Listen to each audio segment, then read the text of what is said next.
Welcome back to Good Morning Quad Cities at 11. We have Craig Hignight here answering all of your plant and garden questions right now on the WQ80 Facebook page, and we want to get to yours, Morgan. Yes, we have Kim regarding asparagus. I have a large patch and my problem is the grass border getting into the asparagus. It's so hard to keep the grass out without harming the asparagus plants and roots. Any suggestions?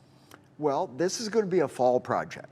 What you're going to do when that bed is finally frosted out for the season, you're going to cut it off at ground level, get rid of the stems. They have to be burned or, excuse me, gotten away from the property. Then you skin the bed down to bare ground with a weed eater, put down 3 to 4 layers of black and white newspaper, and then cover that with 2 to 3 inches of mulch. That's going to suppress the grass and weeds. The asparagus will poke right through the paper come next spring. Awesome. And we had somebody send us some photos on our Facebook page, and the question was, I have 6 dead trees. Oh, this prompter is getting away from me. 6 dead trees that have repeated fungus growth like this over the last 3 years. This year, they have been repeatedly producing clusters for about 60 days now. Some clusters on the trees nearest my pond are larger than a basketball. Wow.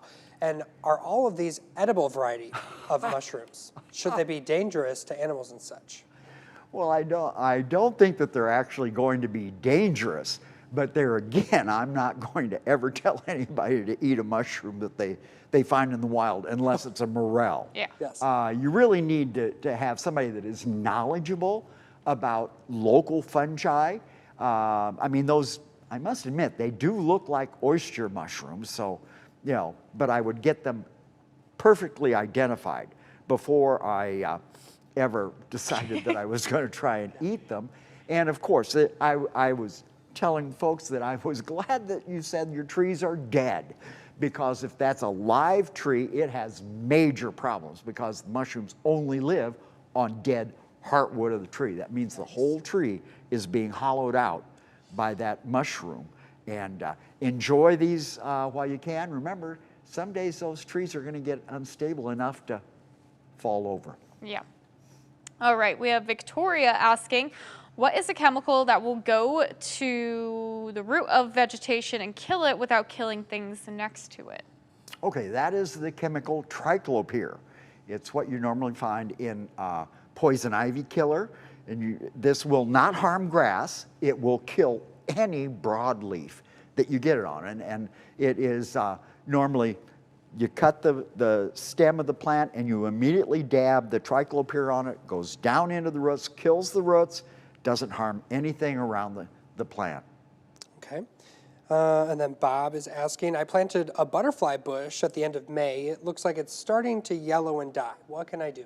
Ooh, well, I would hope that you gave it its root stimulator when you put it in the ground. I hope that you've got mulch around it. And as far as watering is concerned, May, June, okay, it's been in the ground a while. So make sure you're letting that soil dry out to about inch and a half depth before you go ahead and give it a good thorough watering. Light frequent waterings is just keeping that soil way too wet. But I'm guessing with the yellowing of the leaves, you know, oh, one other thing. Do a little judicious digging around the base of the plant and make sure the roots are coming out right below the soil line. Hopefully you didn't get it planted too deep. All right. One last question I think we have time for. Sharon asks, I have a rose of Sharon bush that hasn't leafed or budded. Is it dead? If you're not seeing any signs of life on a rose of Sharon by this time of the season, I'm afraid he's passed on to that big compost pile in the sky. But check around the base. Sometimes they'll die way back, but if you see sprouts coming up around the bottom, these plants are usually grown from cuttings, so they're on their own roots. Any sign of life at the ground level, go ahead and let it fill back in, but I'm not sure this one's going to make it. Oh. All right, well, sad news. But thank you so much, Craig, for joining us. And be sure you join our Facebook Live every Wednesday with Craig, and we'll get those questions answered.